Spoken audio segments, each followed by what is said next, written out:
Hey, everybody. Welcome to Path of the Brush. I'm your host, Rick. Really excited to be here this week because we just got back from Adepticon, and I got lots to talk about in regards to what we saw there. And let's just bring our good friends, our producers from the background up front. Come on in, guys. Woo. Hey, Mark. Hey, Will. Everybody say hi. If you're in the chat, please say hi. Right. What's going on, guys? Hey, Yeah, hey. what's up? I haven't seen you guys. Well, Will, I haven't seen you in hours. I know it's been forever. All right. And then just a couple days since I last saw Mark.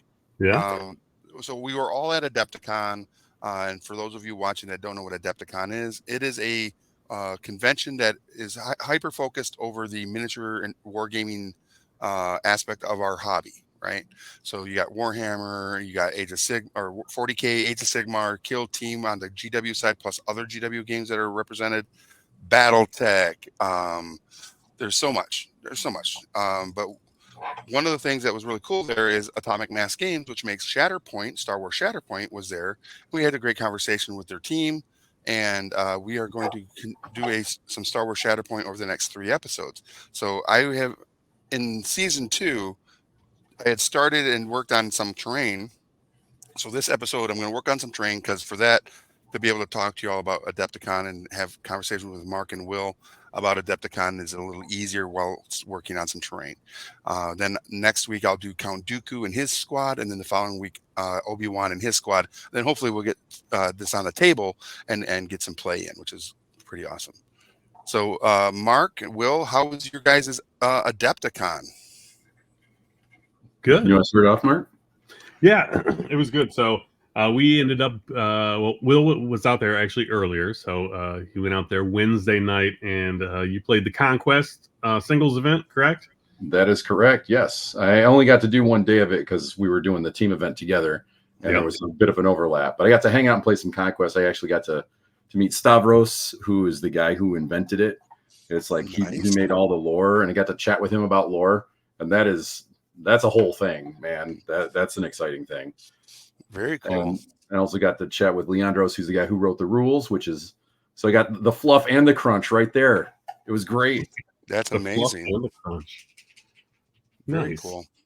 Yeah, then we But did the team event, right? That was Saturday and Sunday. So we played Age of Sigmar. And that was good. We didn't do as well as we had hoped, but we still did quite well. I think the actual was 2 wins, 2 losses, 1 tie, but 6-4 I think was our overall. But we fielded some beautiful models. So You I'll really did. show you Yeah, some of look this. at yours. They're so nice. Those look so good. So this was the army. We did 1,000 points each. Normally it's a 2,000 point game, right? And Mhm. I ended up going with. I'll show you the box here so you can see what the original art was. The Alarith Stone Guard here. And so these guys came out real neat. Okay. And so I ended up doing like this kind of ombre, kind of a airbrush, gradient on the back there. And Hmm. then their armor is traditionally like white. I ended up going with cream because white is almost impossible to see details in. Right. Doing the little gold trim, and then did a clear gloss varnish over top. And then the bases are real cool. Our buddy Jeff, Nice. we are always talking about, he 3D printed these bases, and then he has a Hmm. template to do some neat marbling, and you add some tufts on there. So those little guys, and this was one of the mages, one of the leaders, gives all the Oh. buffs. And then the big guy, the big cow, Hmm. Avalonor, the spirit of the mountain. So this guy here was pretty cool. So yeah, I Nice. first time playing this army, so I learned a lot as I went. Okay. It was really good overall. Nice. Yeah, those models look amazing. For everybody watching, let us know where you're from and where you're watching from, and what games do you like to play in the chat, and what miniatures you're currently painting, because we want to find out what you all as the community are doing and having fun engaging with. Um, yeah, so I'm currently painting, like I said, I'm painting some Star Wars terrain for Shatterpoint. And what's kind of cool is if you, I hope you guys can see it on the camera on the front facing one. So you got these little towers, and then you have these like add-ons that you can make little bridges right, so you can move your miniatures around and they can be on these different like platforms and have elevation, because the higher ground, right, is where it's at. If you have the high ground, you're obviously going to be able to win every battle. Fight's over. At least that's what I've heard. So That's what makes this game really cool is the terrain and the terrain rules that you can, you know, you're right. you're going through dense terrain, and that's what's fun about the skirmish, those small skirmish games like that. Oh, absolutely. What Will, what was one of your favorite things you did or saw at Adepticon this year? Oh man. I've j- excuse me, to anybody who's not been to Adepticon, but does enjoy the painting side of the hobby, that if you go to Adepticon, it's kind of like going to a museum that's like catered specifically for your loves, and Hmm. that's just wandering around and looking at all the armies people put together, the display boards and whatnot.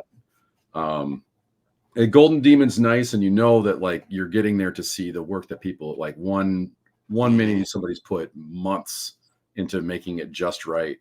Yeah. But there's a little bit of magic into going around to the tables where people are playing the games and looking at the armies that they spent months getting Right. cohesive.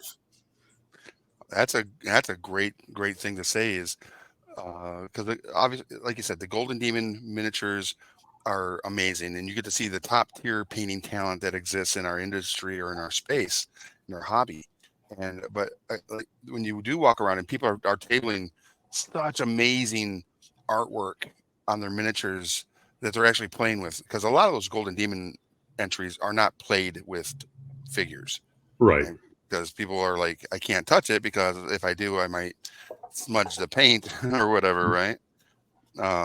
But I think that's one of the greatest things about the hobby of miniature painting is there's so much artistry and artistic talent within the space, but there's also just a passion at every level. I met at Adepticon this year some people that are just like, I don't really play any of the games, but I love building the models. But I hate painting. It's like, okay, so you're a modeler. You like to do that part, and then you have the people that like don't play any of the games and only paint because they just enjoy that part of our hobby. And and then you have again the ones that are competitive painters, and then you have the ones that are casual painters and make playable armies. But usually those armies look, like you said, amazing, and it's like, God dang it, there's so much talent. Yeah, I lo- seeing all that on display because you know people have spent so much time getting that ready and looking Yep, at all that love landing on the table. It's just it's it's ridiculous. magical. It's Agreed. such a good time. Yeah, agreed. It's so cool. I Yeah, love it. there was a couple highlights. There was a guy who was playing in 40K. He had an entirely Imperial Guard army, and if you don't know, that's the regular humans with a lot of tanks and like Okay. kind of standard artillery. The Imperial Guard have a really big tank called a Bane Blade, and I'm talking like it's huge. It's like this big, like the real model. It's like a Right. laptop. Oh, nice. And Okay. he had gone in and he had put in a bunch of LEDs in like in the barrels and in a bunch of different areas, and it had speakers in it and it was playing music. So it was, but the barrels weren't like shooting. They weren't lights Okay. for shootings. It was like a disco party, and it was a party wagon he had made, the gigantic party wagon, and it was That's hilarious. great. I loved it. Nice. Yeah, I did the armies on parade, walked and watched what they did. And this, so with the armies on parade is people bring their display tables or these dioramas they make to kind of show off their armies. And the one that won was the one that looked like the floating islands of Oh my rock. god! Um, so if you think of like the movie Avatar, not the last Airbender, but Avatar, the blue, what is it? What were they called? Naboo? I don't know what the Yeah, heck. Nauvoo. Yeah, The Nauvoo. And in the first movie, they had the floating islands with the vines that would kind of connect them. This guy, he built something very similar, and it was just ridiculous. it was I actually have a photo of this. I'm going to see if I can Oh, do you? pull them up real quick. Nice, Yeah, let's see if we can get them up super quick here. nice. I found out on the subject of Armies on Parade. I found out after the fact one of my con buddies got featured in Armies on Parade, and I was so excited to hear that. That is awesome. Well, you also had one of your fellow teammates. Oh yeah, there it is. Yep. It's so ridiculous. Yeah, the details of it, you know. Mm-hmm. This thing was almost, I don't know, it was like took up the whole 6-foot table. Yeah. And maybe even extended a little bit, and it was about 5 feet in the air. Mm-hmm. But I mean, just the detail of like the steps, and then they had a volcano with lava, and here's the kind of full spread of it. That thing was amazing. I mean, there were so many amazing displays. So Here's that another one right there was off the charts. Well, there's just a few other ones, that they had that were a little more simple, and I'll throw some up, throughout the show here. But nice, thank you. The energy on that one was amazing. He had like those orcs had chains attached to those pillars, and they were pulling down the foundations. It's just awesome. So I am, for everybody watching, I'm currently using the deep gray from the Warpaints Fanatic, going through putting just some gray accents inside these little divots in the railing or the catwalk, and then I'm dry brushing over these grids here, and then and then putting some inside these little spots here as well, and then I'm going to go over like this with some silver to give it a little bit more shine and depth, and as far as just on the gridded areas, and then I'm not sure what else I want to do with it, to put maybe a third color. Well, technically be brown, gray, silver, so I would have 3 colors, and that's already, if you're just going to use it as a playables piece, 3 colors works. So that's what I'm doing. What are you working on there, Mark and Will? I picked up this little bit from you. I'm just getting it primed right now. Nice. That's the first layer. Now I'm gonna actually put more primer on it, cover up the gray, and then make it gray again, probably, but a different shade. Nice. That's the best, right? Have you ever done that where you prime it up and then you go back with some gray and you're like, oh man, it's just like it's just like with the original gray. This guy here, the Star Wars Shatterpoint. Hello there, Squad Pack. This is the one with we got in here. We got General Kenobi, Clone Commander Cody, and 2 12 clone troopers. So I got them all primed up here. And this is the one that I won in the Michigan GT raffle, actually. So very cool. Excited say hello there, like Obi-Wan says hello there. Hello Give us there. your best Obi-Wan. Hello there. That's what I got. Hello there. Hello there. Hello there, Aniki. That's awesome. Yeah. So let's see what else we got. I got a couple more photos here. Cool. Unfortunately, I did not get a picture of the dude wearing a Thundar the Barbarian t-shirt. Oh, was there someone walking around with it? Yes. Dang it. I don't think I saw him. When's your birthday, Rick? We got to get you one of those. My birthday is July 24th. Oh, okay. All right. Yeah. Here's another one of the ones. This came in like second or third, I believe. Oh, Jesus. This thing was like about 5 foot tall. It was pretty neat because it had these LED kind of like distortion little panels down here that were going around. But yeah, that was impressive looking. Mm-hmm. Then actually, there's our buddy Jeff here talking to CK in the background, but nice. You can see some of the other ones that are there. Some other display boards. So this is all just specific to the Age of Sigmar stuff, because when you're doing these team or any really these tournaments, I mean, you're there from like 8 to 8, the big long day, and then the other one's like 8 to 5. So you got to break for lunch, and then like maybe 20 minutes to run around, but you're pretty much stuck. So yeah. Right. So what did you guys... the arena? I thought you'd dig this one. Oh. Oh yeah. See, I want to have a built-up arena like that for when the Hoplite Heroes here at the store, excuse me, just want to fight each other so they can actually play in an arena. I think that'd be super fun. Yeah, that's a great great spot. And then just a couple more real quick. Here's some mega. Uh, and then the Golden Demon, as Will was talking about, this was Sunday, so a few of the entries had been pulled, but they've got the whole upper floor there is like display cases, Mm-hmm. and some of this. There's just some quick shots. We'll show you some of the Golden Okay. Demon entries. Very cool. Yeah, but this was kind of a fun. Like this one was real neat. Some Space Marines, some Tyranids, the fire on the end of the gun there, the blast looked pretty amazing. This had some like real cool kind of snot drool coming off of this little squid guy. Nice. Um, So with the Golden Demon event, it's a competition where all the miniatures have to be Games Workshop related. So, and it's put on by them and everything, and it's a pretty cool competition. yep. Yeah, those look great. So that was a fun aspect of it, and then the vendor hall is real cool. As we talked about. Mm-hmm. I picked up a little bit of swag on the way out. I Say have what? I have so much, behind me though. So it was like I didn't feel like I needed more models at the time. But I did go last year for the first time, so made sure I picked up a last year pin, which they Okay. have some pretty cool pins, and then this year pin, Okay. the new art for that, which was cool.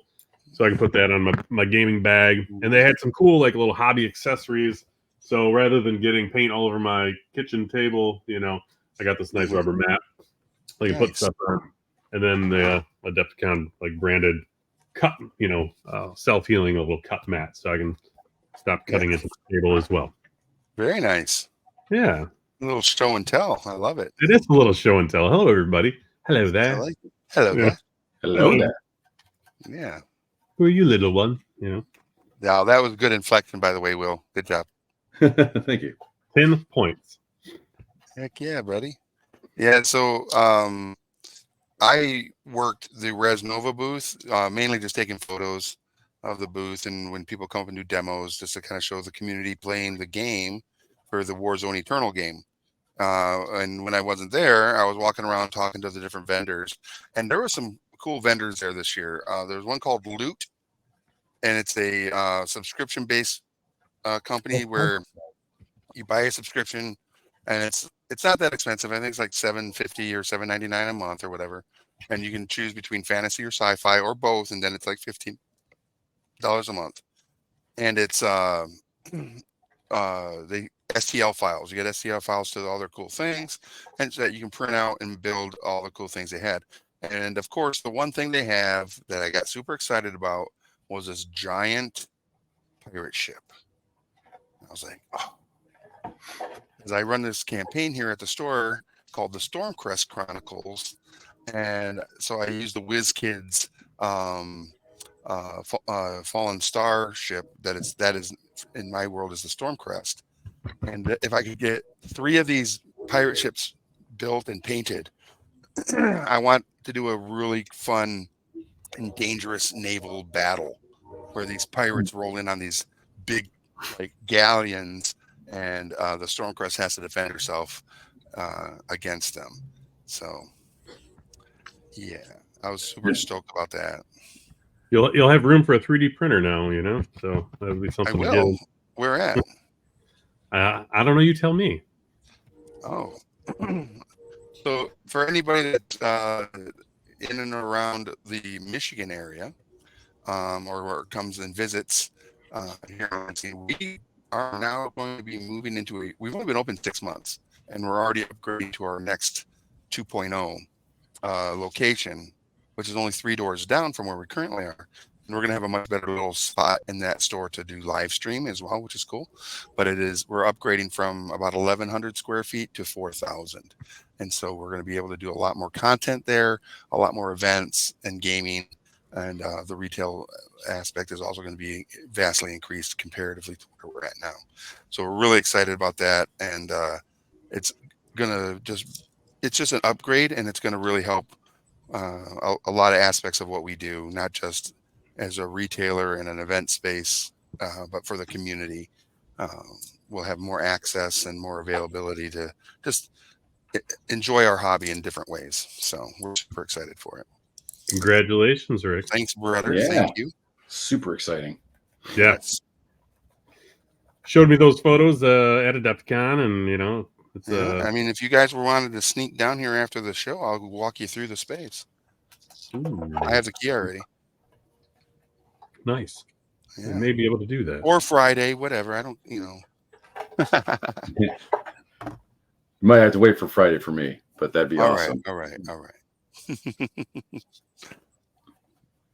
Well, on the subject of that boat you were talking about there, Rick, I Mhm. think I mentioned that I went there to check out Loot. I thought Loot was awesome. They had some really cool stuff out there on display, and I had to figure out what that was all about. But while I was there, I won a roll on their wheel, and that I was awarded a model of my choice, and I chose the boat, thinking I bet Rick would like this. What? Nice. That's amazing. So funny how that works. Meow, meow, meow. I actually signed up and got the subscription.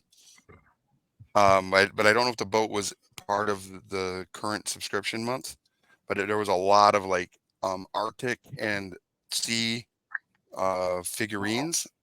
So like a ginormous polar bear that I'm going to use as like the god of the polar bears in my world, or a dire, or maybe just make it a dire polar bear, because it's just it's huge compared to like a normal D&D miniature. But I got to use it in some capacity to really like mess with the kids. That's great. Yeah, it should be a lot of fun. I saw they had a tavern as one of their like starter things too. Yep. Yeah, that's actually part of the subscription I did get. Yeah, so I can build the mega tavern. That's the one they had on the table was like 2 stories, but they have one that's like 6 or 7 stories tall. And I'm like, oh, because I have a module that I wrote that is basically a murder mystery in a tavern, and you got to explore throughout the tavern to find clues to find out who the murderer is, because the person that is going to die has not yet died, and you got to actually try to prevent the murder from happening. Yeah. But a seer has come in and said someone will die. It's super fun. Yeah. I love that. Yeah. Because usually those murder mysteries, it's like you hear a shot, maybe first scene, and you hear a shot, and then next thing you know, you're off to the races. But that's a fun one. You could actually prevent it. Yeah. Made a little progress on this guy. Did a little slap choppy. Did you? A little slap choppy. It looks great. Just to get him up. It's crazy how much that you could that's playable. Like back in the starting a game, you could just do that. Yeah, for sure.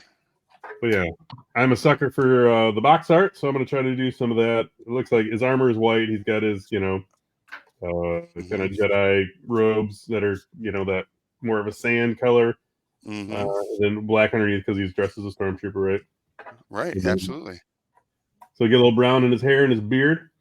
So yeah, I'll probably do the black bits first and go from there. Very cool.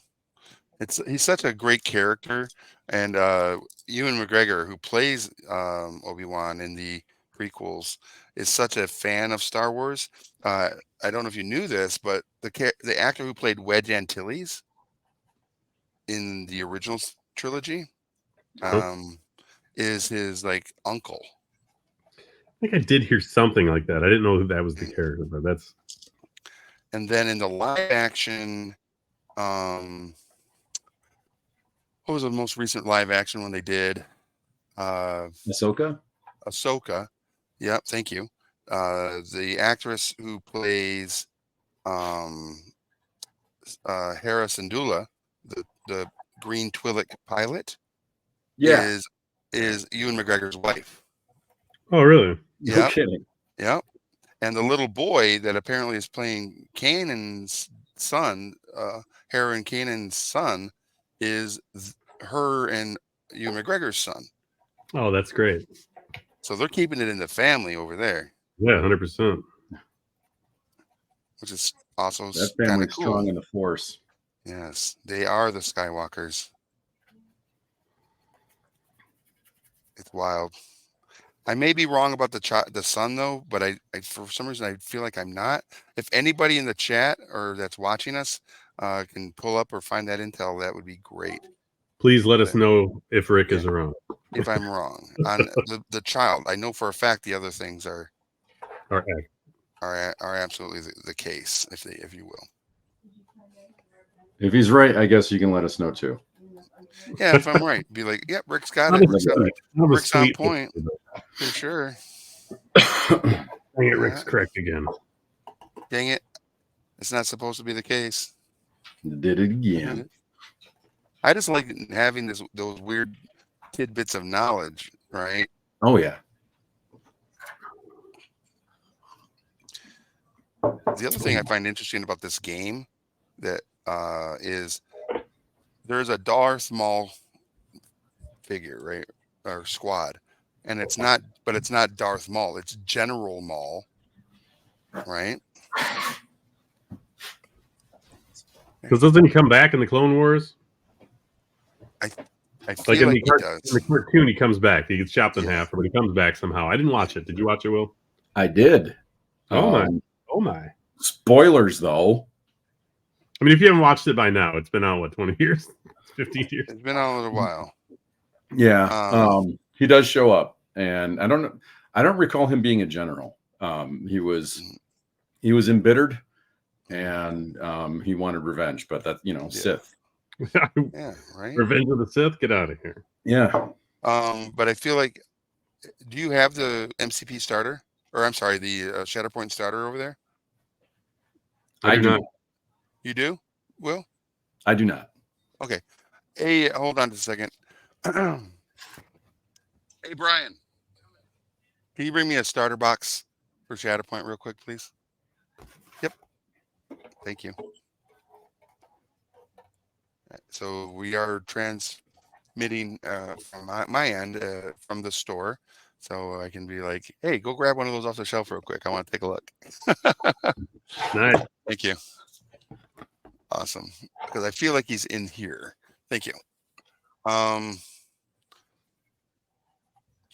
Yeah, so Maul is in here, and Ahsoka, Maul, and Anakin, and who's the other Mandalorian female played by the girl who was in Battlestar Galactica? Is that Sabine Wren? No, not Sabine. It's got Jango Fett, it looks like, in here, but it has or not Jango Fett, but it has a Mandalorian squad as well. And it's not General Maul, it's Lord Maul, not Darth Maul. Okay. But which is kind of interesting because that provides the opportunity, and maybe it is General Maul. I can't pull the cards out. I'm not going to open that dig in there. But what's interesting about that is that means that they can pull different iterations of characters right into play with new sculpts and everything as the game grows and becomes, a worldwide sensation that it already kind of is, right? So it's not like anybody's not heard of Star Wars. Yeah.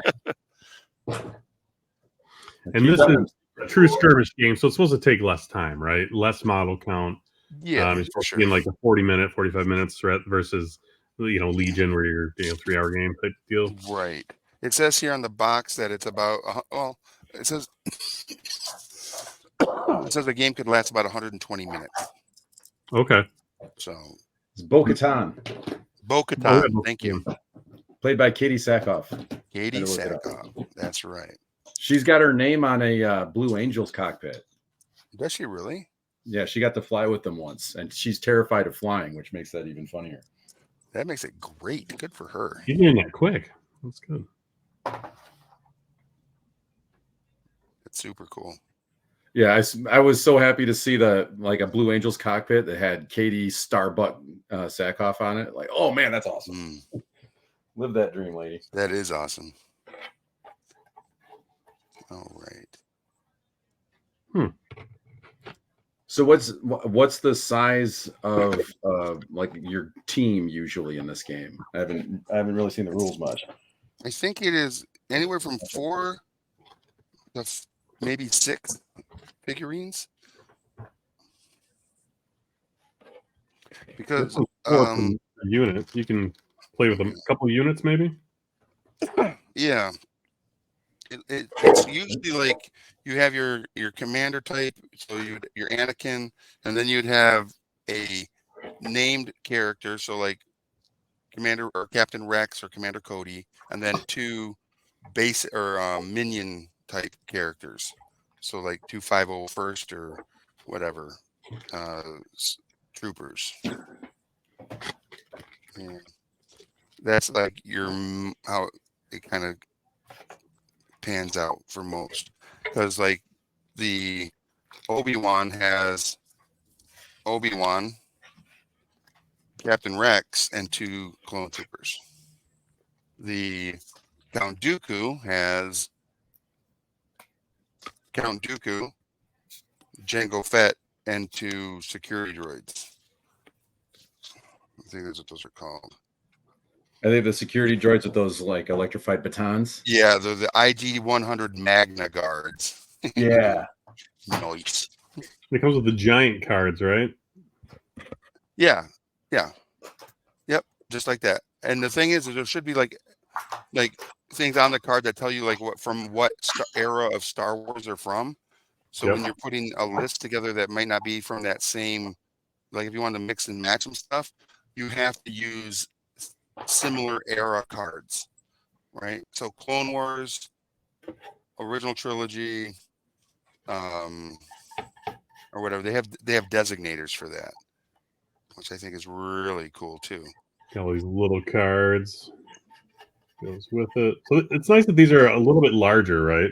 Those bigger ones look like, like tarot size deck cards or whatever, and then these ones are still not quite double. I mean, but they're quite a bit larger, so you're not just squinting, So right. The other thing that's really cool about them is, here I'll open up my cards as well. Is let's see here. It's over the top. Is the deck of playing cards, right? Which is your activation cards that I think are they're like tarot cards. Really? Oh. So when you're playing the game, here I got mine right here. So it says Star Wars Shatterpoint on the back, and then it has imagery of the different characters in your unit, and you want to take these out of that, I think, yeah. But what's cool is, let's say I flip, and it's okay. My clone troopers are going to go, right? So clone troopers I do my action with the clone troopers, and then I do Commander Cody, and then I'm doing Obi-Wan, and then where is it? I need to pull one out here. Where you guys at? There's a card that is a Shatterpoint card. Oh, I guess that comes in the core box. But there's a card that when you flip it, it's a broken like glass or shards, and it's a Shatterpoint. And when that flips, you can play any character on your list that's on the field. So if I were to play Obi-Wan, right, and then play a Shatterpoint, I could play Obi-Wan again. Oh. So he could do force jump or something into the middle of a fray, and then he's now in melee combat and opens up with his, whatever his Jedi form is, right? And just annihilate the close combat. I just had to decapitate my guy. I just realized I didn't put his armor on top when I was originally assembling him. So luckily his head popped off. No. Oh no! Clean break. That's what General Grievous wanted to do to him too. Chop his head off. Read your instructions, everybody. For those who are looking to know, Form 3, or Sarasu, is the form that Obi-Wan Kenobi used. Ah, nice. I hope I pronounced that correctly. What was the form here? So, what was the form that Mace Windu used? It was almost a forbidden form. Yeah, it's the one that like takes the dark side against itself. Form Yeah. 7, Form 7. Sora Bulk.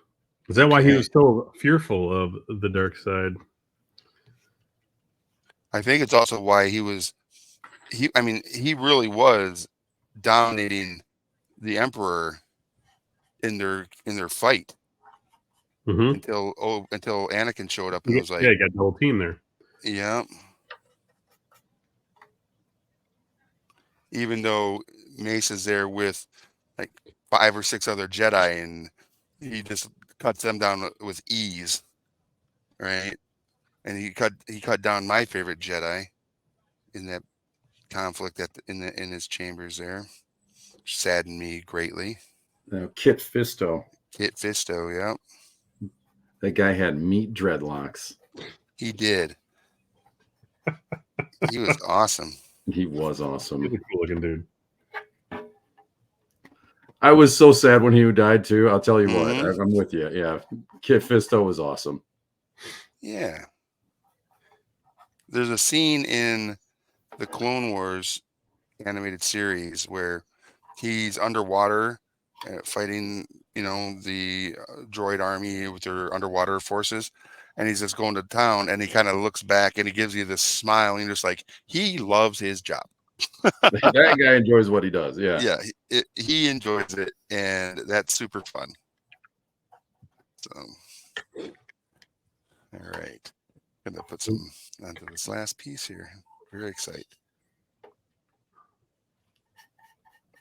Yeah. If Palpatine were in a swimming pool, he'd be Kit would have toast. had him. Yeah, You're that right. would have been it. Yeah.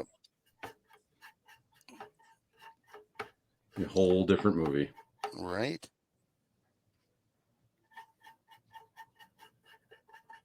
He was dehydrated. Feeling like Abe Sapien. Right. Oh, we just totally switched gears. Mm-hmm. Ooh. So while at Adepticon, I want to say it was Saturday night. Atomic Mass Games did a retailer presentation and showed off a bunch of product that's coming soon to their Shatterpoint, Legion, Marvel Crisis Protocol lines.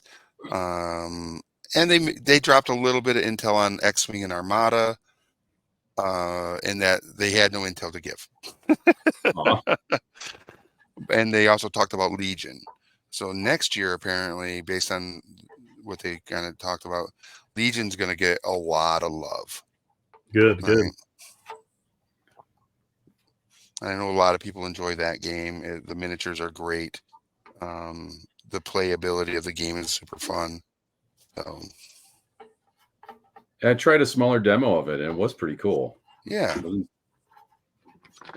I've got it here. I've popped it. I've only assembled a few things, but I've been wanting to get it out there. Nice. But yeah, so many games, so little time, right? Right? Yeah, it's a great game. So if you are a fan of Star Wars and miniatures, a lot of games under the Atomic Mass umbrella are definitely going to be for you. So, on that note, did you get out at Adepticon to check out the Worthy? There was some really cool stuff there too. I did see some of their models. I didn't. I got a little hyper fixated on one in particular. It was a spider lizard in the sewers model. It was like on the third shelf down at the front of the displays, and near where the actual trophy was and all that stuff. And I was just like, that model is ridiculous and amazing. But was it a kit bash that somebody put it together? was a kit bash. Yeah. Oh, sweet. Yeah, it looked great. But what a cool trophy, man. Odin sitting Yes. in the throne of Asgard, and then also there's the Mjolnir, like in the freaking like dirt, it's like it crash landed on Earth or something. It's such a That- cool, It's a great concept for an award too. right. And then some other companies had their own miniature painting competitions going on as well. Mantic had theirs. I think Parabellum with Creature Cast and another company. I think what was the paint company? Pro Acryls. Um, You talking about have, Resin Beast? no, the paint company that does the Pro Acryl. I'm Oh, having a brain Monument. monument. So they all had a combined effort um, event as well. So, Yeah, the event was Resin Beast, but oh, is and that yeah, what it was called? yeah. Okay, thank you. Yeah, they had some cool stuff in there too. It was those creature caster busts are crazy. They're so cool. Yeah, it's ridiculous how again how talented people are, right? Yeah. But it's ridiculous in absolutely the good way. Now we're fortunate that they get to share. That was one highlight that I definitely had from Adepticon. Is I had my first day was wide open. I had nothing going on, so I just sat Yeah. down for one of the paint and takes and Okay. just got to do what we're doing right here, like just Yeah. hang out with some people and start chatting them up and talking about technique and making friends while slinging paint around. It was a really good time. It's ridiculous how fun that is, right? Yeah. So that's what I think is where we're painting, right? Because right now we have about 15, 16 people watching us, right? And I'm thinking all those folks are just painting with us and just I having a sure hope good so. time. Yeah. Yeah. And it's as Gen Con creeps up, viewership kind of gets back and back in like a month or two leading up into Gen Con, numbers. Yeah. But, I think about right now about like 300, 350 people are starting to like, watch again. And welcome back, everybody. Gen Con's Yeah. almost here and like so excited Mhm. that you're with us. And what a great way to Absolutely. spend the night. Yeah. And Yeah. what's also cool is all the things that we're talking about. Yes, we all just got back from Adepticon, but Gen Con has some amazing painting opportunities there as well. They have a paint and take. They have I think they have like speed painting competitions every day. And then they also have their own painting competition. So uh, if you want to test your metal, you know, you can do it at Gen Con as well. So, which is super cool. That sounds fun. Yeah. How you guys coming along on your models? Well, I guess you guys are doing train. Doesn't count. Well, I'm getting a Oh, base. yeah. Yeah. That's the biggest thing is So, being on there. so like I said, I'm just doing these ones here. I don't know if you can see them over. I'm just putting the grays on there, and then I'm going to do a little silver on these and call these good. And then I'm going to work a little bit on maybe this one here and do some more of the wiring that's around and the light, um, or maybe even this one because it has this light on the back that could use some color and these little keyboards and stuff. Beautiful. Yeah. So in the new space that you got, how many tables are you going to be able to put together? So we don't really know exactly. We got to get in there and truly measure, but I think we'll be able to seat when it comes to like your standard wargaming table, um, maybe 15, Ooh. Ooh. It's going to be the maybe, biggest play space in, a 60-mile radius, if not more. maybe. So I think We're really excited for it. yeah, that's awesome. Well, like I said, I want you guys to come down and check it out so I can give you guys a walkthrough. We're gonna do a full like accounting of measurements and stuff on Friday, and then kind of come up with a plan of attack. Because there's one of the great things about opening a store, right? And this is absolutely super awesome. Is you got to buy all new, or you got to buy not all new, but you got to buy new stuff to display your product, right? And we're going from a smaller space to a larger space, so we got to almost double, if not triple, certain things we already have, like grid wall and glass showcases and island showcases and all sorts of other stuff. So we're gonna get in there, measure it out, put on graph paper or something, and or some sort of like program where we can blueprint it, if you will, so we can gauge all the things we gotta, you know, get for the new location. And then we also got to think about all the tables for the play space.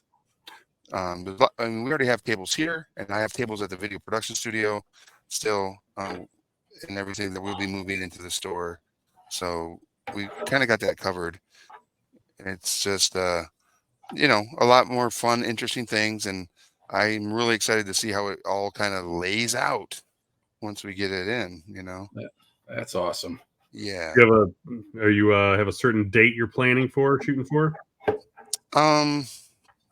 So yes, so we got some fluidity to our opening of the new store, right?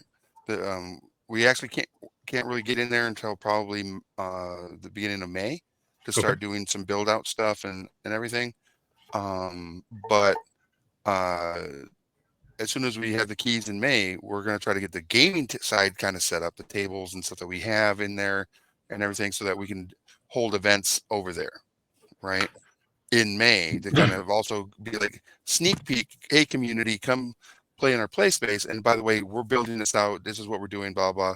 The retail spot will move over like on a shadow weekend where it'll be like Sunday, Monday, Tuesday, or Saturday, Sunday. We kind of close down the main store and we just pack it and push it over there because it'll pretty much all be set up for the most part and ready to just everything go on the shelves and just transition everything good to go. So yeah, it's just a lot of fun little things that we got to deal with and have. But it's the reason that we're even able to move over there is because the local community has embraced us in such a manner that we are seeing success in, because that's what our focus is. It was kind of funny while I was at Gamma, even though I was only briefly around others because I got sick, and then Adepticon where I was feeling great and could walk around and talk to people. When people find out you have a store, they kind of want to ask you what your focus is, right? Mm-hmm. What's your focus? And some people will be like, oh, we're heavy miniatures, heavy war gaming, heavy card gaming, heavy RPG, whatever. And my answer, it is and always will be, my focus is the community. How can we engage with the community? How can the community best engage with us? And through that, it dictates what our our gaming offerings are going to be, right? We're going to obviously have certain ones that are top sellers in the board game space and everything, and obviously Games Workshop and other miniature games. But it will, I think, ebb and flow based on how the community is engaging with us and what they want to play. So, yeah, so we are a community focused store. With as well as Final Girl did. Mm-hmm. I wonder if you can have like a learn to play or like a race to complete a Final Girl episode. Oh yeah, that's an interesting idea. Like a speed run, the Final Girl. Yeah, where if you die, you're out, but you have to survive. Right. Scenario. Yeah, that'd be great. Or even have an award for like a dramatic finish. Because there's a lot of really dramatic moments that happen in that game. Yeah, so greatest death. Be neat. Yeah, that would be super cool. We will actually have, so what's cool is right now in our store we've got like this game table I'm at and another one right behind on that side of me, and in the main store we have 3 other tables. We won't have big tables like that in the retail space in the new location because we have a true gaming area, but we will have some smaller table rounds to do demos, and I'm really excited for that. Nice. Yeah. So mainly for the board game stuff. Be like, yep, come in. You want to play? Let's show you how to play Tapple. Let's do a demo real quick. Again, it's just we're really excited about it, and So again, if you're in the area, please stop by and check out Hoplite Games in Lansing, Michigan, uh, where I stream from, and we'll stream from the new location as well. It'll be a blast. All right, somehow miraculously salvaged his head. So Nice. he was able to get the armor on and popped his head back on, and so yeah. And I got You some white. saved Obi-Wan. You saved him. I wonder if You know who would make a great Jedi? Tell me. Oh, I can't yet. 10 minutes out. Oh, yeah. Yeah. It's not quite that time. It's not quite that time. I had that close kind of brush with miniature death when I was getting my carriage on Overlord set up for our team event. Mm-hmm. I had to unbase them and then rebase them on the bases that that Jeff had printed out for us. Oh. Like this guy right here, I think you see him. He's one of the navigators. He had like a rock that he was standing on, so I had to break him off of his old base. And to do that, if you use super glue, you can put him in the freezer overnight, and the cold will break up the super glue. Snap him off of that, and then take. I had to cut the rock that was glued to his foot off, and then try to find a way to get him glued onto this. And then all these guys had like tactical rocks that they were standing on, so there's a whole lot of chopping up already painted and based minis and hoping I didn't break them in the process. I did the same thing. I ended up just trimming, like using my clippers and just cutting the base off of the guy, because I did not. I used plastic glue to put him on because we had him ready to go before we decided to do the team bases. Little does he know he's going to be printing another 1,000 points for bases for my rest of the army then, right? Did you guys do all that rebasing at the Airbnb? No, I did it in the weeks leading up to the event. It was like a week and a half. Okay. Well, I had to paint 10 of these guys up too. So like these little dudes, I painted up 10 of them in the week. Yeah, those look great. Nice. Thank you. I had the base coating of mine, and then I had to go back and touch stuff up. I was actually broke a cardinal rule of tournament play, and I was in the Airbnb painting, and I was only doing it for about an hour or two, but we were playing a different game. We were playing Dice Throne while that was going on, being noisy and waking Will and Jeff and those guys up. But nice. Just doing. We weren't even in bed yet, and we couldn't go to. We weren't even trying to go to sleep. Yeah. But that kind of event is just loud. Yeah. But you were saying, sorry. Oh no, but yeah, that was something where you always want to like try to get your stuff done early, and then I don't know, I get to be a bit of a perfectionist on that stuff, and like I just keep going and going, Yeah.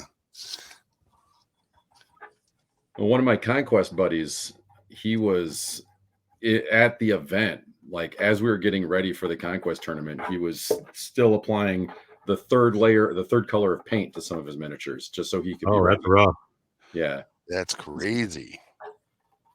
Yeah, because some of the guys in these tournaments too, they just like slap it on. They get 3 colors just for they can play. Tactically, they're good, but yeah, it looks,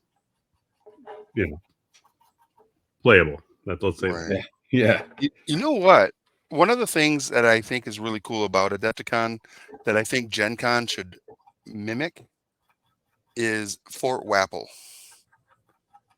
So for those of you watching, what Fort Wapple is, it is an area where you can just come. There's stations around this like big round, like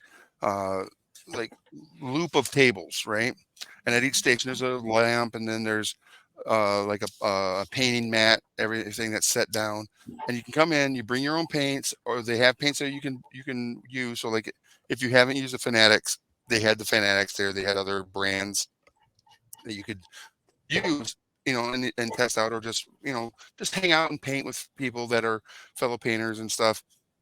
And it's just a really cool environment to like hang out with other fellow artisans and hobbyists. And I think that would be a cool thing for Gen Con to have, is just their own version of Fort Wapple, right? So all the different paint companies would donate the paints and maybe the lamps or whatever they need.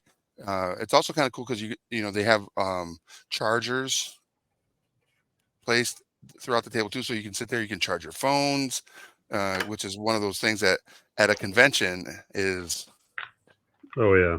godsend if you can find them a good spot to charge a phone. And but it's not a paint and take, right? You're not going to get a miniature, you're not going to get any of that. You're just going to have access to paints and an area to paint your miniatures that either you bought there or you brought with you um, at the store or at the convention or whatever. And I think it's just a great concept. And most of like the painting classes where they have the pro painters like Eric Swinson and Rogue Shader and all these other amazing instructors in the field of painting are in the conference rooms right around that area as well.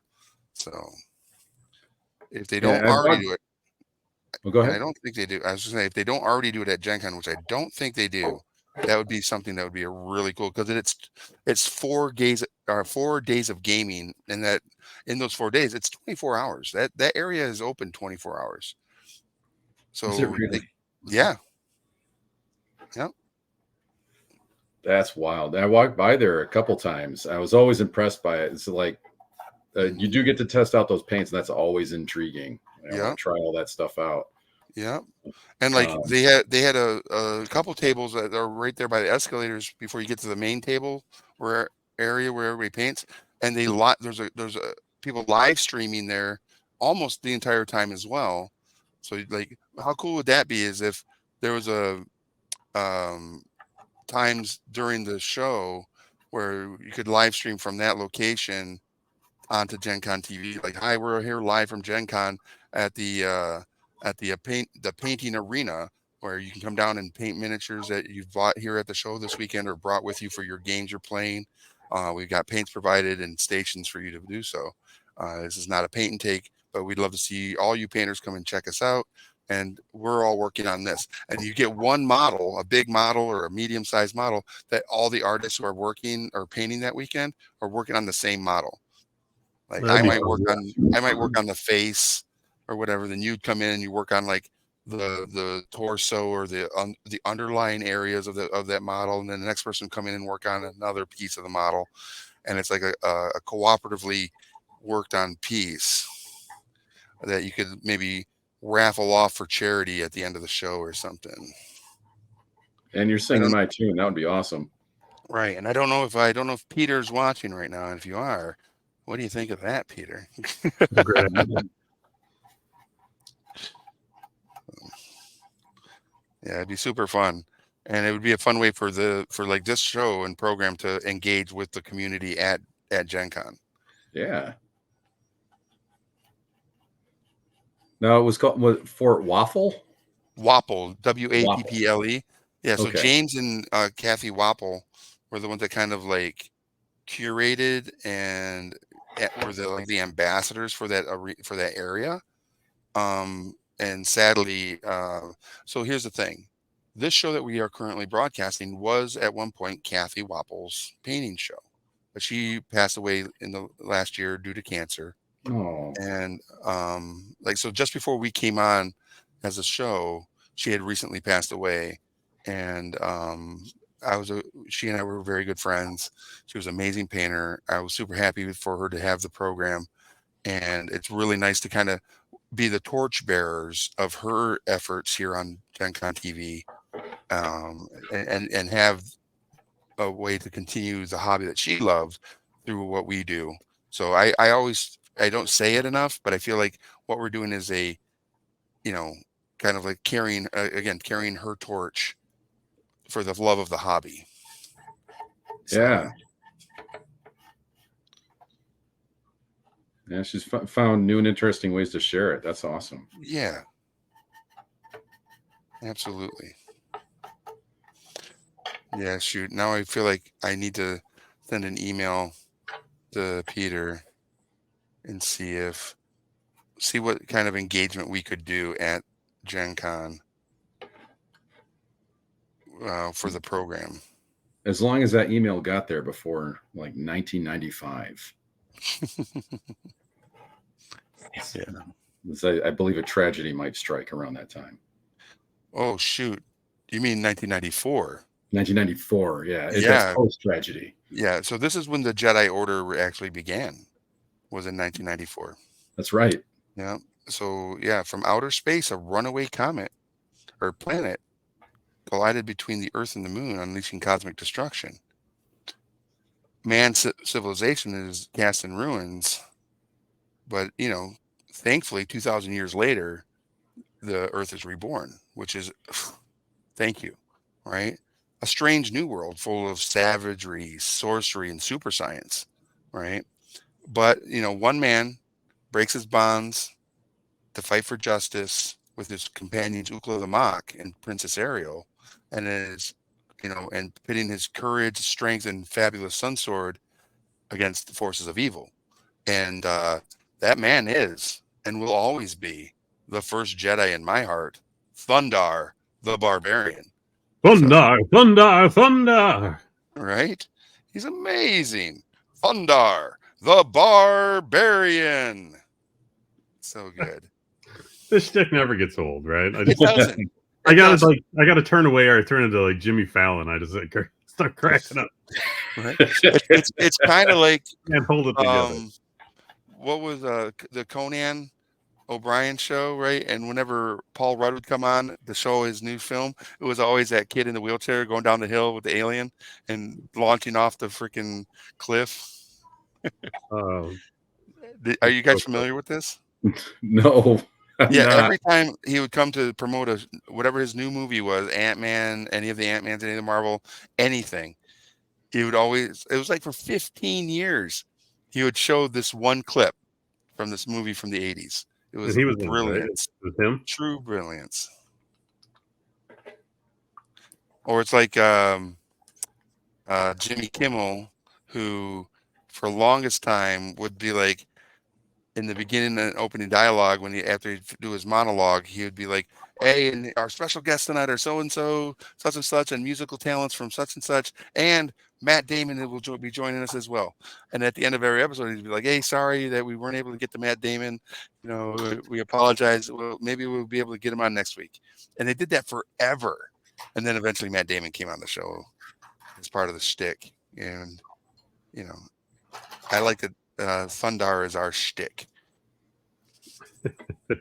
One day, maybe Thunder will come on. Wouldn't that Maybe. be How something? cool would that be? Yeah.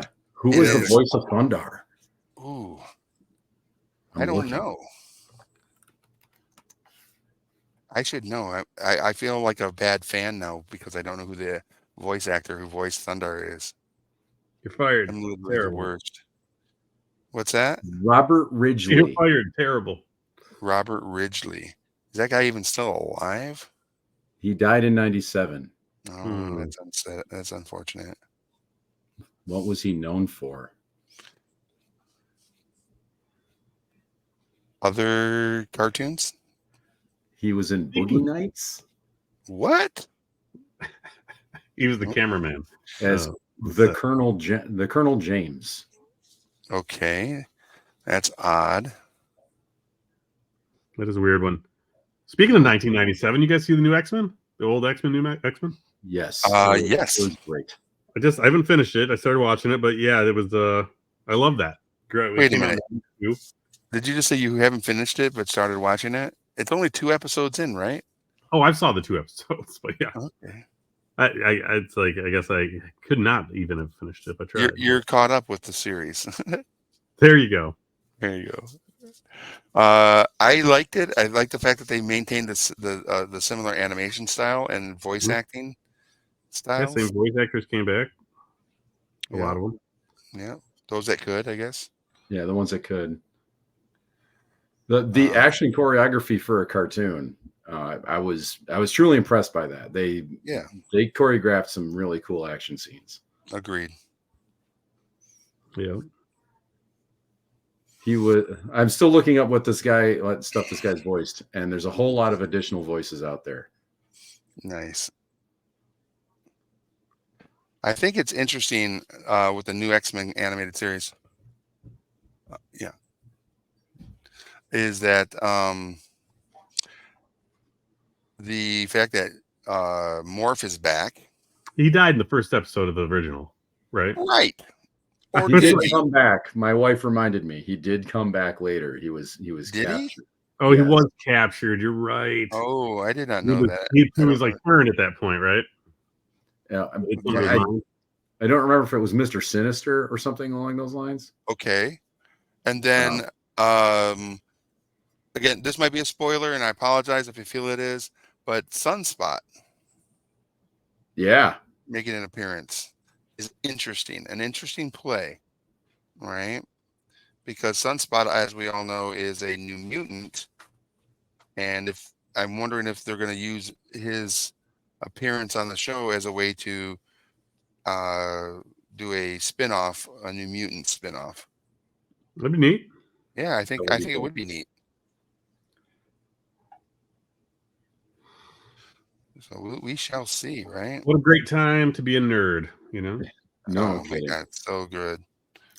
I was really impressed that when they went to the trial of Magneto, Hmm. it was a straight callback to the cover of the X-Men comic, which was the trial of Magneto. Yep, They framed it up just right and everything. I thought that was great. they sure did. Yeah, I think they did a great job um, in that regard. There's been rumor on all the different like comic book news sites that the big bad for the season is going to be Mr. Sinister. Okay. He was kind of teased in the opening scrawl there. Like you see Yeah. a bit of him right in the beginning. Right. And if he is, I mean, he is a phenomenal bad guy. So,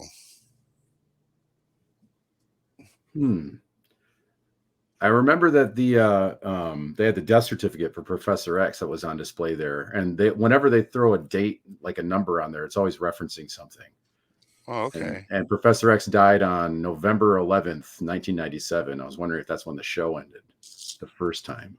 Oh, I'm not sure what that's a call out to. But let me ask you this: at the end of the X-Men, in the back in the '90s,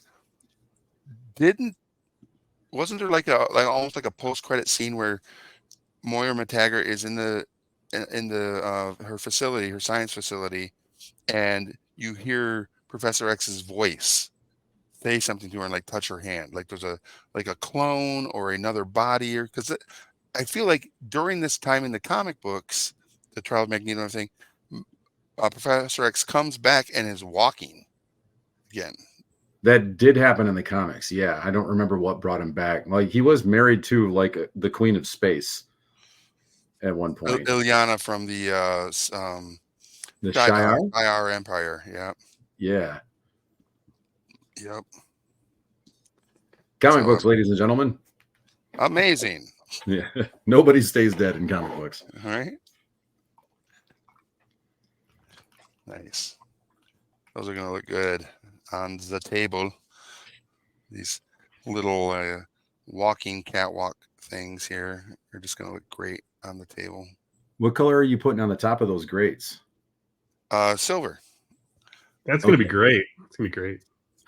I see what you did there. It's going to be great. Yeah. But yes, silver. It is actually the War Paint Fanatic Plate Mail Metal, part of their metallic line, black top. That's the black top. Excuse me. So, yeah, very excited to play this game. We've got some folks that have been coming in that play it at home, but want to be able to play it in the store. And I think one of the things that's going to be a deciding factor to get them in here is having painted terrain that they can use. Because they were telling me that they have terrain. They didn't get all the terrain that was available in launch, but they have terrain, but they did not paint it. It's just currently just gray. Great. Yeah. Yeah, I was hoping to bring in some of my terrain to help you guys out for like 40K and Age of Sigmar stuff, but there's just not enough room to store it. So this is Right. excellent news. So I have a lot of painted terrain. Nice. Heck yeah. Luckily, we know someone that runs the Michigan GT as well, right? Yeah. Yeah, that's true. So they use terrain there? Supply through What? terrain. I don't know. Nice. It's like, I think that's a uncelebrated part of the miniature hobby, is like a really terrain dense and beautiful table to play on. Mm-hmm. Yeah. That's the frame, right? That's where you're putting your guys, and Yeah. getting well painted terrain adds so much immersion to it, makes it so much more fun. I agree. And it also is a good draw if you're a store that has good terrain, right? Indeed. And one thing that Far Harbor does that I think is a good idea is they have a right out on the windows facing the inside of the mall where the foot traffic goes by. They have like preset wargaming tables, the ones with the most complicated terrain that would be harder to play a game on, but Right. look cool, right? It'll Oh, get yeah, people interested in coming and checking it out. nice. Yeah, good for them. Those guys are, really, really nice folks. So we like them. Then they have a very friendly store dog. His name's Aw. Ash. Yes, nice. You can't go wrong with a store pet. All right. I was so excited he recognized me last time I went there. As soon as I came in, he just flopped right down. Like, there's my belly. I know you. Nice. It's not the 2 pounds of bacon that you keep in your trousers at all times. I might see a dog, and I want to pet the dog. Why do you get to have 2 pounds of bacon in your pants and I can't have any at all in mine? I'm saving it for the puppies. That's all. Dang it. Yeah. Oh, bacon. So we kind of have a store dog now here at Hoplite.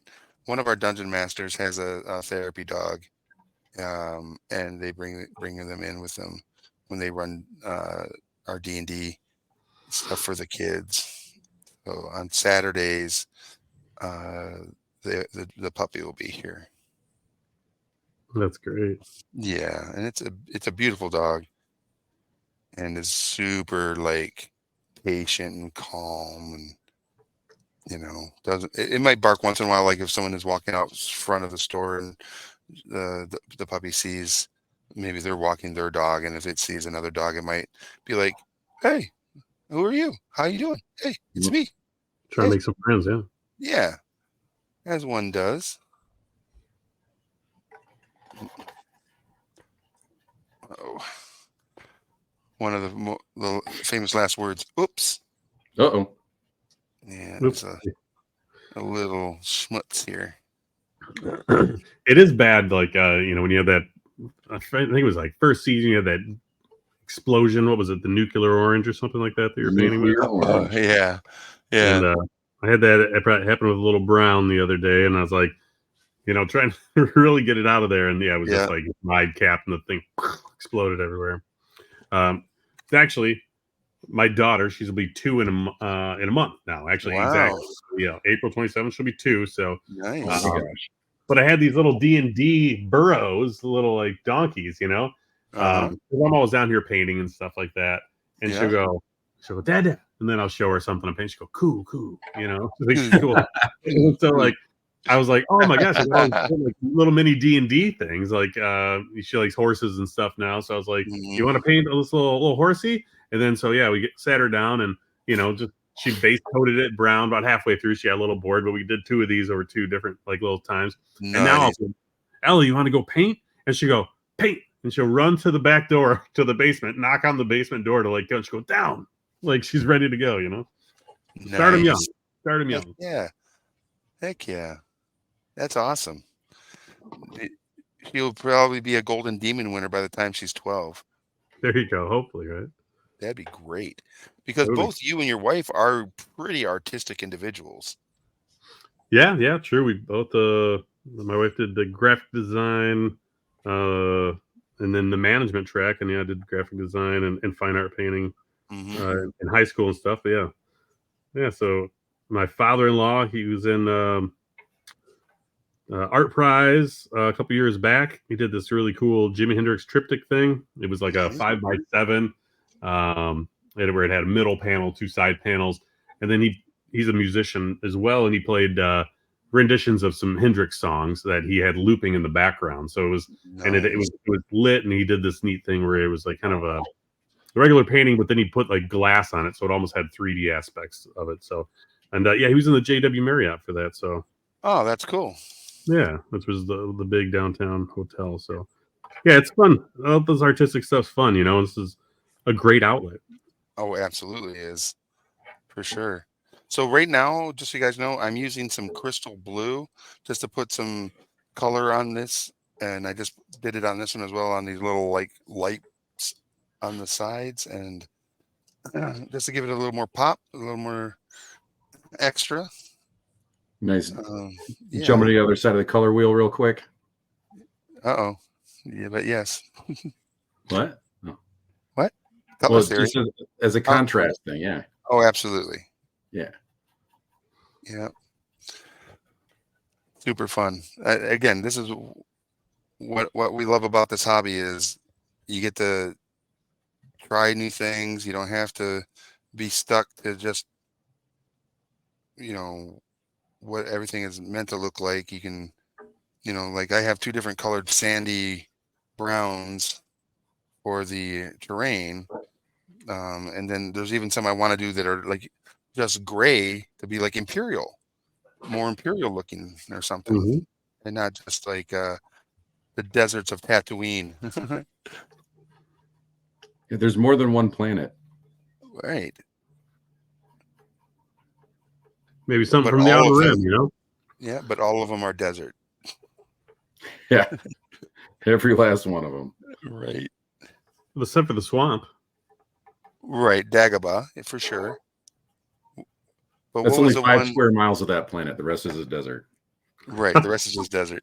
Yeah. That's the northern polar cap. That's hilarious.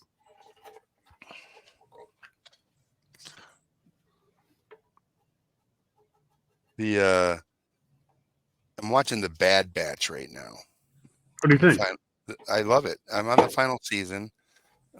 It's not. I think I just finished episode 8. I am looking forward to finding out how they're going to end it because it is the final season and they're going to be ending the Bad Batch story arc. But I enjoy all the characters that have been introduced. And I feel like even if they end the story that they're currently telling in the Bad Batch, that those characters are going to find their way into other story arcs Sure. and maybe even have their own spin-offs. And if that's the case, that'd be really cool because I feel like Hunter and Omega and Echo need to have a continued storyline going on beyond the entire team, and that the rest of the team members also need to have like their own arcs as they are maturing and as characters. It really feels like Omega is destined for a little bit more. Agreed. Even if you find out in the series what that full destiny or whatever is, there's more. There's more there. Yeah. Like the guy who's the voice actor for Bullseye is a really fun actor. He's got that really raspy voice. Yeah, he was the very nerdy doctor from Pacific Rim. Was he? Yeah, the one who with the limp. Oh, I did not know that. Okay. So, Yeah. so He's been in quite a few shows. He was in The Expanse. Okay. And great show. Yeah. Now he's been doing a lot of work and he just continues to impress. Apparently, as behind the scenes, he is quite the practical joker. Nice. With that really raspy and like very serious, like you always get those very serious, almost villainous roles. Yeah. And he's just a consummate jokester, which is just kind of love that idea, that contrast. The old pail of water on the door. It's like, who didn't close this door? Right. What's another good prank that you would want to pull if you were that guy? Ooh. I would be like, who stole my food? Which one of you took my food? And, wow. What do you mean? We have craft services. It's for everybody. But the granola bars are mine. you know, The old hiding the food. right?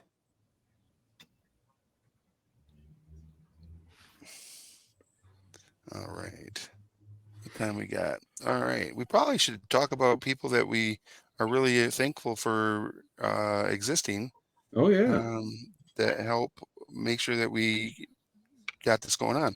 So huge shout out to Matt and Will, or Mark and Will. Who's this Matt Who's guy Matt? talking about? Yeah. Yeah.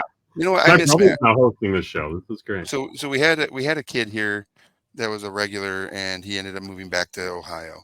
He lived in one of the apartments upstairs. His name is Matt. Maybe I'm thinking about him today. I don't know. But Mark and Will, for all the things they do behind the scenes, and also in front of the camera to keep the conversation rolling, right? Also, big shout out to Gen Con for allowing us the opportunity to be on the platform, and Peter over at Gen Con for asking us to come on and be a part of the creation team here on the channel. And big shout out to the Army Painter for providing the Fanatic and speed paints and such that we use on all the models that we paint here. We know that there's a lot of choices in paint out there, but for those of you that are using the Army Painter paints, you rock. And hopefully we are sowing some encouragement out there as well for you to go and start using Army Painter paints. Also, big shout out for Atomic Mass Games for producing this amazing game here, Star Wars Shatterpoint, and all the other cool games they make. To the Game Envy, who makes the brushes I use here, the Phalanx Synth brushes. Uh, it's all these blue and gray brushes I use here. So the gray ones are their dry brushes and everything. So yeah, we got a lot of fun with those, and the fun little cup. It's filthy, but that means you're doing something with it. You painting. So the cup here, it's a collapsible cup, which is kind of cool, and is easily portable in your paint kit. And also to Tabletop Gurus and Hoplite Games of Lansing here, where we broadcast live, Thunderford Studios, and yeah, so many people to be thankful for. And but the biggest one is everybody that's watching. We appreciate you all joining us every week, and for those of you that stay and hang out, and even if you don't chat with us, we see you. We know that someone's there watching, and we appreciate you greatly. Um, but speaking of Gen Con TV and the fact that we're on here, I'm sure those of you watching know that there's lots of other amazing content creators on this platform. And if you don't already do it, there's a heart and a little bell down there. Give it a follow. Give us and hit that notification so that when anybody who's a content creator here on the channel goes live, you don't miss the opportunity to maybe find your next favorite piece of content. There's lots of cool things being done here on Gen Con TV, and I have a feeling there's going to be a lot more cool stuff coming. So you don't want to miss out. And if you have the means and interest to do so, maybe even subscribe, because every little bit of support we can get only ensures that amazing content can be created here at Gen Con TV. And yeah, so there's all that. Big shout out to all those folks. That's quite a few. Crazy. Them tabletop gurus, man. Tabletopgurus.com, right? I think he muted himself. He did. Yeah, he's chatting it up over there. We can't hear him. He got excited. I did my furnace kick down, so I didn't want you guys to hear that. Oh, okay. We appreciate that. I'm And that glad that you're warm. you protected us from the deadly entity known as El Furnace. When I was like 6 years old, no, 5, as it was kindergarten, Mm-hmm. my dad moved my bedroom down into the basement, and the furnace terrified me because I was all alone down in the basement with that loud thing. So Okay. thanks for the mark. The furnace. Nice. Nice. That paid off when you were a teenager living down there, I'm sure. But yeah, being a little younger, that must have been scary as heck. I ended up being moving back up and getting bunk beds. Oh, nice. That's awesome. Best part about bunk beds is like you ever just fall off of it? You're like, I want the top, and then like you somehow just fall like 6 feet, off the top of the bunk bed. And you usually bounce, but I remember woke up on the floor and had no idea how I got there. I did fall from the top bunk. Oh my god. Yeah. That's amazing. This brings me much joy to hear that you had that gravitational experience in your life. You fell. That's wonderful. That's wonderful. Thank you for that. Thank you for appreciate falling. that. Yeah. So some of my favorite video content that I like to consume as a TikTok consumer, or Reels or YouTube Shorts or whatever, is I love watching children get knocked down by cats and dogs. For whatever reason, it just brings me joy. As a child is just innocently walking out in the backyard, and then a cat comes running up and like jumps up in the air and tackles the kid and then just zips off. It's just, I don't, I hope the kid isn't hurt by any means, but I just think that is so funny. Or when two cats are like arched up and growling and mewing at each other aggressively, it, Mewing. that also brings me so much joy. Uh, and if there was a way that I could actually have it set up where I could have video shorts, like when I'm not painting live on camera, I'm just painting for myself. I like to have different things on to watch or listen to. And if I could make it so I could just put on TikTok, and the only content I had to watch was cats and dogs knocking over toddlers. If that was a hashtag, toddlers versus animals, whatever, right? Uh, that would bring me so much joy to sit here. I probably have all my painting jobs would be like this horrible because I'd be laughing so much I wouldn't be able to maintain a steady hand, as little Susie Q's in the front yard, and a raccoon comes and knocks her down or chases her around the yard, or a chicken chases a kid around the yard or knocks him down. All that stuff is I don't know. Am I a sociopath for finding that funny? Maybe, I don't know. All I know is it brings me much joy. That's hilarious. Follow your joy, Rick. Thank you. Follow your joy. That's funny. And when I say that, I'm not trying to get you to go like tame a bear and put it into a daycare. That'd be a bad idea. How funny would that be? No, I don't want to tame a bear and throw it in a daycare. Good Lord. No. But how funny would it be if you took a bunch of 1-year-old cats, like let's say 20 of them, and you unleashed them into a daycare? That would be just the best. And then it would turn into herding cats. Right, but it would be the kids. You'd be like, all right, kids, help herding you kids the and cats. Kids and cats. Oh my god! I feel like your children had a terrible upbringing. Well, we had cats. We had 2 of them. This is almost a story about a dude from St. Ives. Kids, cats, wives. Oh, I did not. I've never heard of this, but it sounds amazing. If they're allowing the cat to knock the kids over. As I was going to St. Ives, I met a man with 7 wives. Every wife had 7 kids. Every kid had 7 cats, and every cat had 7 kids. Kids, cats, kids, wives. How many were going to St. Ives? All of them. 1. They were leaving. They were leaving. Curses. These riddles. Classic. I got some hair up on this face. Oh, my son gave me a really good riddle yesterday. Oh, nice. Here's a puzzler.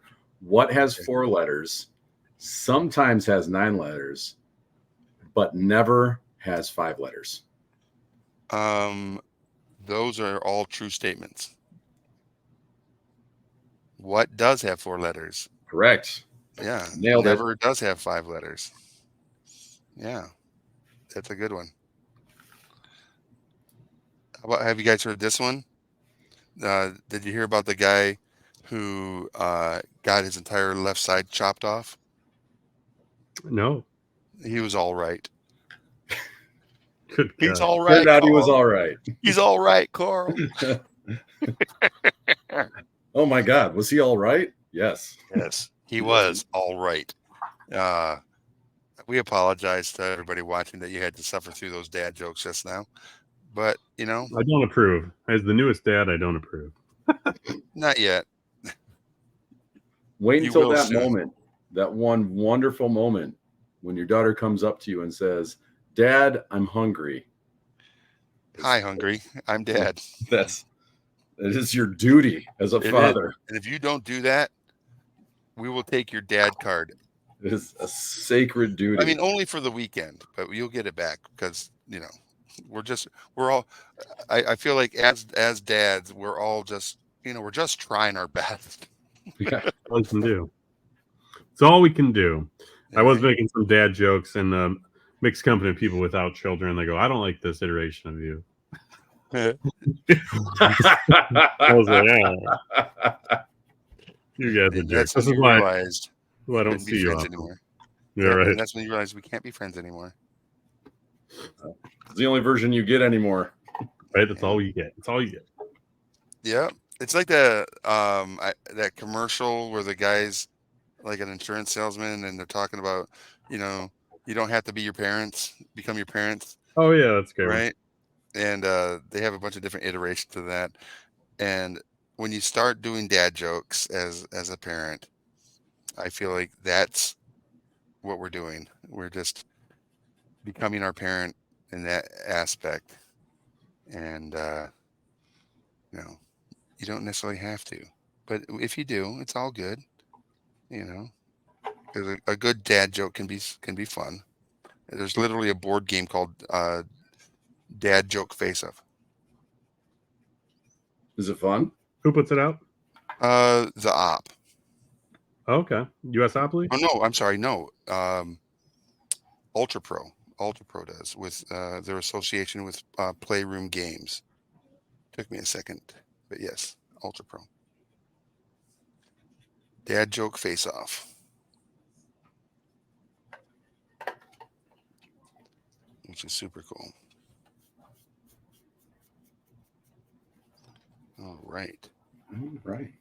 I kind of like this piece I'm working on because it has the silver on top here and I did this one during season 2 where I put the silver on. Now I'm going back to just putting the dark gray inside the cracks and crevices in the grid here, and I think it looks pretty cool. It's super cool.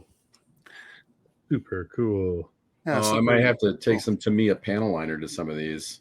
That stuff was What? like cheating. That was a super fun little tool. Nice.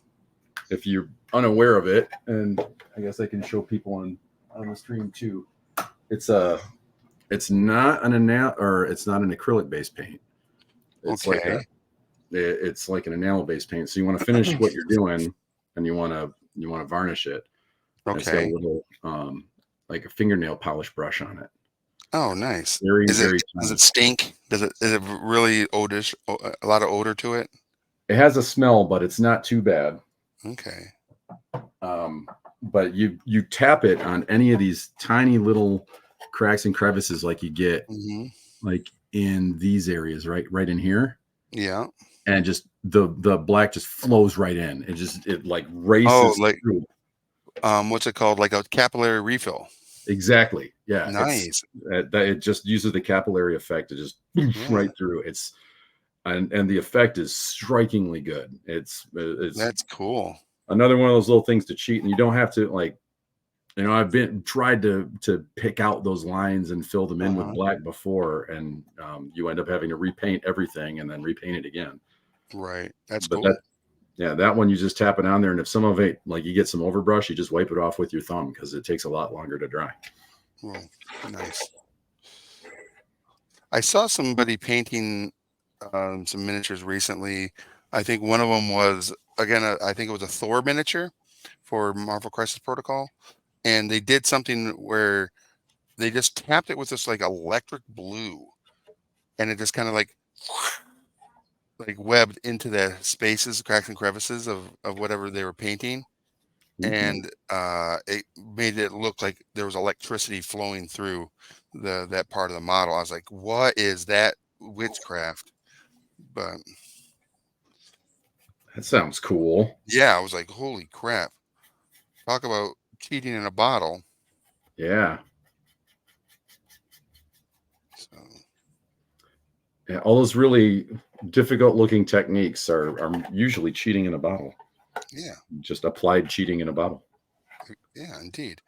And thank the fellow painters who discovered that and shared it. Yeah. Right. So that's one of the things, again, for those of you watching, I know we're getting close to the end of our episode, but if you are wanting to get into the hobby of painting and you want to improve your painting skill sets, obviously there's amazing painters out there that are doing instructional videos. If you're sitting here watching us here, you know that's not what we do. We're here to encourage you to paint with us. We're going to talk about our fandoms around the IP that we're painting. We might divert a little bit to Thundar or maybe Maple Syrup or what's the new show on Netflix or what's the new show on Amazon called Roadhouse, which I thought was, though not cinematic greatness, a very fun show to watch. And anyways, we're not sponsored by Amazon. Um, so yeah, seek out these other amazing painters for the classes that they give because they're, you know, you might get on there and be like, I've heard about this uh, OSL, object source lighting. I'd like to learn how to do that. And there's so many great videos out there showing that technique. And it's super fun because, you can kind of see it. I'm going to put this under the overhead here. So, like, if this was the miniature of Count Dooku, right? And you see the glow of the lightsaber, right? That glow is going to transfer or be on him in some capacity. So the object source lighting is being able to paint that effect on the model and without taking away from the model's base amazing, amazing job you may have painted as a just without the glow. So it's a cool effect, and if you can master it, it can really make a model pop. So there's that. There's non-metallic metals. We're just using 1,000 different shades of gray turned into where it looks like it's shiny plate mail or whatever, or using all the other colors to do like blue metallic or red metallics without using actual metallics. It's a great, again, crazy skill sets. Um, and there's so many amazing, talented artists out there sharing their knowledge. But you should always come back Wednesdays from 7 p.m. Eastern to 8:45 and just hang out with us so Yeah. you don't miss out on all the fun, weird banter we might discuss. I know that I'm going to try to reach out and try to get someone from Atomic Mass Games to come on and chat with us in the either next week or the week after. So one of the episodes while we paint Shatterpoint, we can have a cool conversation and see what's going on over at Atomic Mass and what people can look forward to in the hobby and all the cool games that they're doing over there. So I did check out their tables while I was at Adepticon, and the terrain mhm, that they had out there was really cool. There was some sick right, looking tables out there. there really was. Yeah. They had a lot of cool prizes they gave away too to the people that were playing in their different tournaments. They had these cool acrylic like turn counters that you could put like little dice in or whatever. They had the measuring tool that you get with the box, but instead of being that short, medium, and long plastic tools, they're acrylics that have like a blaster, a lightsaber, and something else, right? Oh, it's awesome. Yeah, and they look so cool. Um, and things that are exclusive to being at these events. So when you go back to your local game store and you pull out your measuring tool and it's that cool acrylic piece, and everyone's like, "Oh my God, that's so cool! Where'd you get that?" And it might inspire them to be like, "I've got to go to the next big event," or like I'm sure at Gen Con they'll have some atomic mass games being played. They probably have a tournament or whatever. And you can go and you can participate in those amazing events. So Yeah, those con exclusives are, pretty amazing. I agree.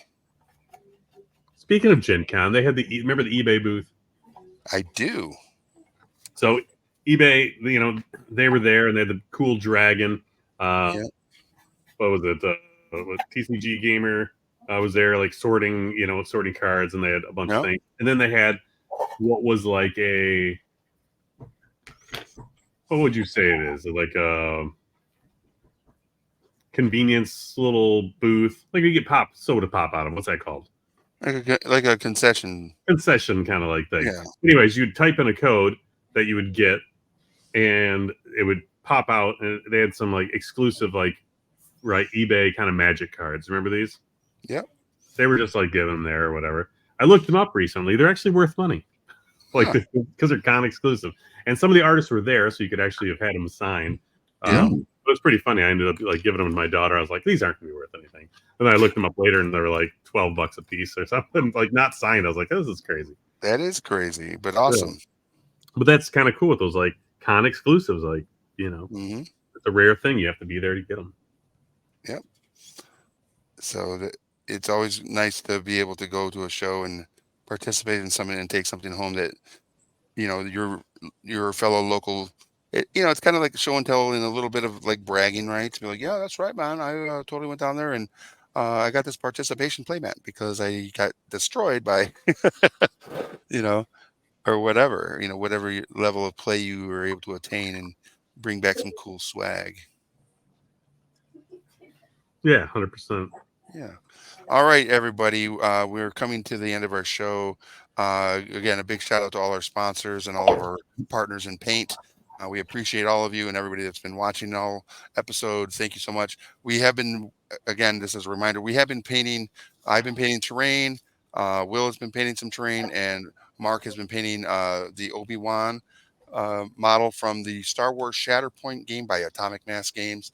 So big shout out to them. Go to your friendly local game store and check out if they have a demo available, or just check out the game itself and pick it up and start playing it. Because if you're at a show and I'm at a show and I happen to have my units, we could get on a table and play some cool Throw stuff. down. Yeah, throw down, which is what we should all be doing. Throw down. We'll be back next week, and I will be working on Count Dooku. I'm going to be building these models this week and prepping them for next week's show. And then the week after that, I'll be working on Obi-Wan and his units. And then we'll hopefully be able to get this on the table and play it and have a good time and throw some photos up on our Discord. So if you currently are not on our Discord is for Hoplite Games, where I'm at, and we have a very active Discord talking about all the games that we talk about here on the show, paint, whatever. And if you follow Hoplite Games on Facebook, you can see their top featured comment in their discussion. Will show the a link to the Discord, and we'd love to have you join us and show off all the miniatures you're painting and all the games you're playing, and just become a part of our community as we enjoy being a part of yours.